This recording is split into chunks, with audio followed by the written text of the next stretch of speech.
शहर की हलचल भरी सड़कों के बीच एक कॉफी शॉप थी, जहां शाम के वक्त लोग अपनी थकान मिटाने आते थे। उसी कॉफी शॉप के कोने में बैठा था आदित्य, एक युवा आर्किटेक्ट जो अपने ड्रीम प्रोजेक्ट की स्केचिंग में डूबा हुआ था। अचानक उसकी नजर दरवाजे से अंदर आती लड़की पर पड़ी।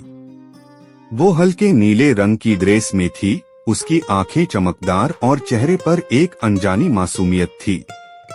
आदित्य की नजरें जैसे ठहर गईं।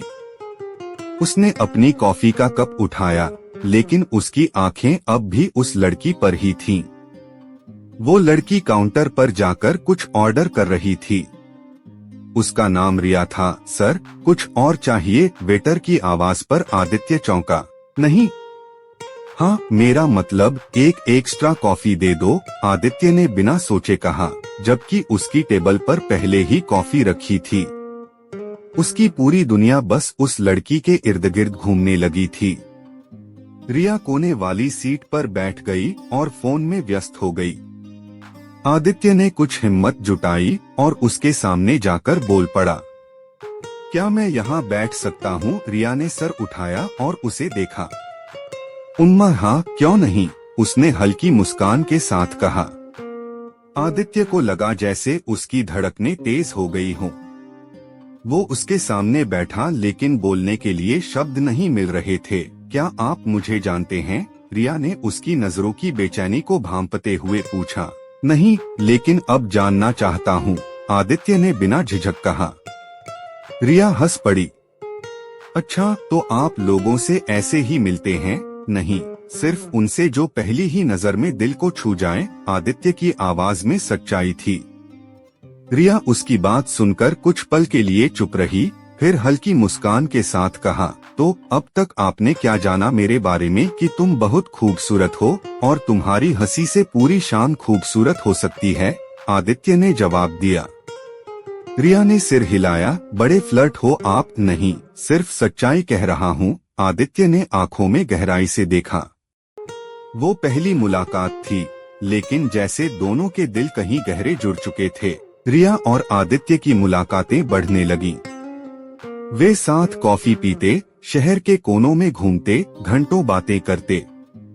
आदित्य को अब एहसास हो गया था कि वो सिर्फ एक इन्फैचुएशन नहीं, बल्कि गहरा प्यार कर बैठा है। एक दिन रिया ने कहा, आदित्य, प्यार में पागल होना सही है? आदित्य मुस्कुराया। अगर वो प्यार सच्चा हो तो हाँ, और अगर कोई तुम्हारे प्यार को न माने? आदित्य ने उसकी आंखों में देखा और कहा, तो मैं तब तक इंतजार करूंगा जब तक कि वो प्यार खुद महसूस न कर ले। रिया चुप रही। कुछ दिन बाद अचानक रिया ने मिलना बंद कर दिया। फोन कॉल्स अनसुनी होने लगी, मैसेज का कोई जवाब नहीं आया। आदित्य बौखला गया। उसे समझ नहीं आ रहा था कि अचानक ऐसा क्या हुआ। एक दिन वो रिया के अपार्टमेंट के पास गया। वहां जाकर देखा कि दरवाजा बंद था। पड़ोसी से पूछा तो पता चला कि रिया कुछ दिनों से घर पर नहीं है। उसका दिल बेचैन हो उठा। वो पागलों की तरह शहर के हर कोने में उसे ढूंढने लगा। हर उस जगह गया जहां वे दोनों अक्सर मिला करते थे। आखिरकार उसे रिया एक पुराने बगीचे में बैठी मिली। वो उदास थी, आंखों में आंसू थे। रिया, वो चौंकी। आदित्य, तुम यहाँ कैसे? मैं तुम्हें पूरे शहर में ढूंढ रहा था। अचानक गायब क्यों हो गई? रिया ने गहरी सांस ली। क्योंकि मैं तुमसे दूर जाना चाहती थी। क्यों? क्योंकि मैं तुमसे प्यार करने लगी थी और मुझे डर था कि ये सही नहीं होगा। क्या प्यार कभी गलत हो सकता है? आदित्य ने धीरे से उसका हाथ थाम लिया। मेरी जिंदगी में कुछ ऐसी चीजें हैं जो तुम्हें नहीं पता। मुझे कुछ नहीं जानना, सिर्फ ये बताओ कि क्या तुम मुझसे प्यार करती हो? रिया ने आंखें झुका ली, लेकिन कुछ पल बाद धीरे से कहा, हाँ। आदित्य के चेहरे पर एक चमक आ गई।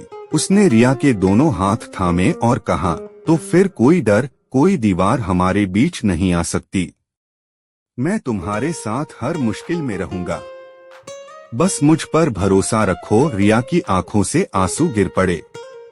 उसने आदित्य को कसकर गले लगा लिया। शाम के उस ढलते सूरज के नीचे दो दिलों ने अपनी दीवानगी की हदें पार कर दी थीं। आदित्य सच में प्यार में पागल हो चुका था, लेकिन उसकी ये पागलपन सिर्फ एक तरफा जुनून नहीं था, बल्कि सच्चे प्यार की वो दीवानगी थी जो हर मुश्किल को पार करने को तैयार थी।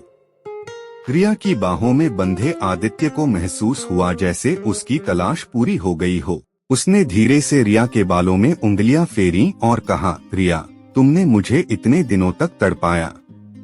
अगर तुम्हें मुझसे प्यार था तो मुझसे भाग क्यों रही थी? रिया कुछ पल खामोश रही, फिर धीरे से अलग हुई और उसकी आंखों में देखा। कभी कभी प्यार से भी जरूरी कुछ चीजें होती हैं। आदित्य ने उसकी आंखों में छुपे दर्द को पढ़ने की कोशिश की। कुछ भी जरूरी हो, मैं तुम्हारे साथ हूँ। बताओ, तुम्हें किस चीज का डर है? रिया ने गहरी सांस ली और पास की बेंच पर बैठ गई।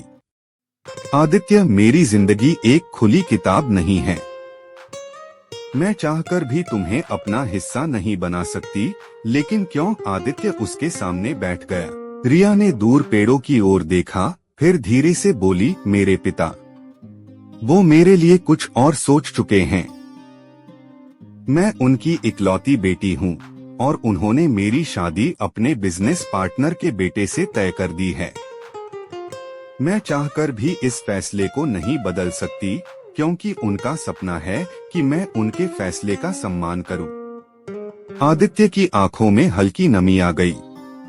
तो तुम मुझे छोड़ दोगी सिर्फ इसलिए कि किसी और ने तुम्हारे लिए फैसला कर लिया? रिया की आंखों से आंसू टपक पड़े। मैं तुम्हें छोड़ना नहीं चाहती, लेकिन मेरे पास और कोई रास्ता नहीं है। आदित्य ने गहरी सांस ली। उसकी आंखों में एक अलग सी जिद थी। उसने रिया के हाथ थामे और कहा, अगर मैं कहूँ कि मैं तुम्हारे पिता से बात करूंगा? रिया हंस पड़ी, लेकिन उसकी हंसी में दर्द था। तुम उन्हें जानते नहीं हो आदित्य। वो प्यार को नहीं, सिर्फ बिजनेस को समझते हैं। उनके लिए रिश्ते भी सौदे की तरह होते हैं, लेकिन मैं तुम्हें किसी सौदे का हिस्सा नहीं बनने दूंगा। रिया, आदित्य की आवाज में मजबूती थी।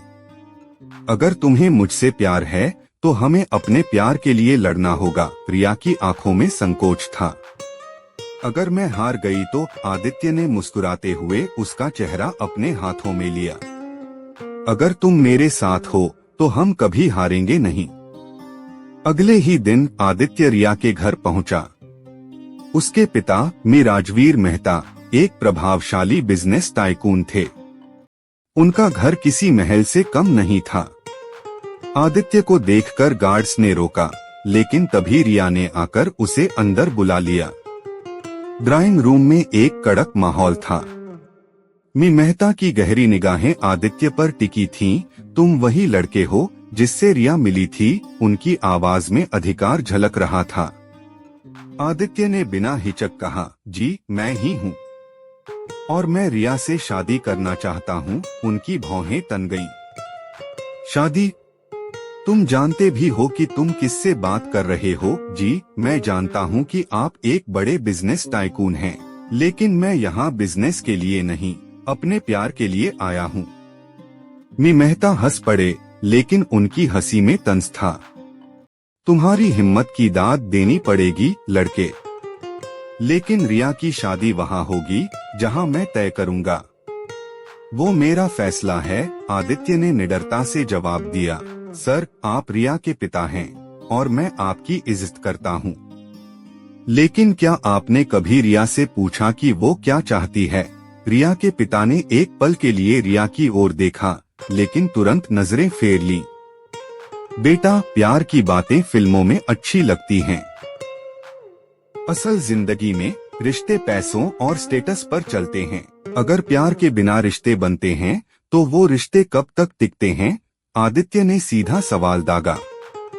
रिया ने हिम्मत जुटाकर कहा, पापा, मैं आदित्य से प्यार करती हूँ और मैं शादी वहीं करूंगी जहाँ मेरा दिल कहेगा। मेहता का चेहरा कठोर हो गया। अगर तुम मेरी बेटी को मुझसे छीनने की कोशिश करोगे तो इसका अंजाम बुरा होगा लड़के। आदित्य ने रिया का हाथ थाम लिया और मजबूती से कहा, मैं उसे छीन नहीं रहा सर, मैं सिर्फ उसके साथ खड़ा हूँ। रिया के पिता ने कुछ देर सोचा, फिर उठकर खिड़की के पास चले गए। कुछ मिनट तक कमरे में सन्नाटा छाया रहा। फिर उन्होंने कहा, अगर तुम सच में इतने ही बहादुर हो तो एक शर्त पर तुम्हें रिया से शादी करने की इजाजत दूंगा। आदित्य और रिया ने एक दूसरे की तरफ देखा। कैसी शर्त? आदित्य ने पूछा। तुम्हें अपने दम पर इतना बड़ा आदमी बनना होगा कि लोग तुम्हें मेरे नाम से नहीं बल्कि तुम्हारे नाम से जाने। अगर 1 साल के अंदर तुम अपनी पहचान बना सके तो मैं अपनी बेटी तुम्हें सौंप दूंगा। आदित्य ने बिना एक पल गवाए कहा, मुझे आपकी शर्त मंजूर है। रिया के चेहरे पर चिंता थी, लेकिन आदित्य की आंखों में आत्मविश्वास। आदित्य ने उस दिन से दिन रात मेहनत शुरू कर दी। उसने अपने आर्किटेक्चर फर्म को बड़ा बनाने के लिए जी जान लगा दी। उसने हर मुश्किल को पार किया, हर संघर्ष को सहा, लेकिन हार नहीं मानी। रिया और आदित्य का प्यार हर दिन और गहरा होता गया। रिया ने हर कदम पर उसका साथ दिया, उसे हौसला दिया।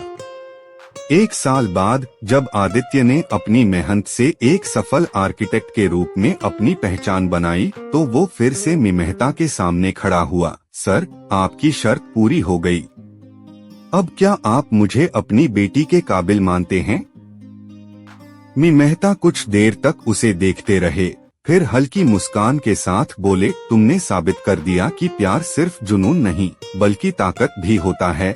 फिर उन्होंने रिया की ओर देखा। अगर तुम अब भी इसे चाहती हो तो तुम्हें मेरा आशीर्वाद है। रिया की आंखों में खुशी के आंसू थे।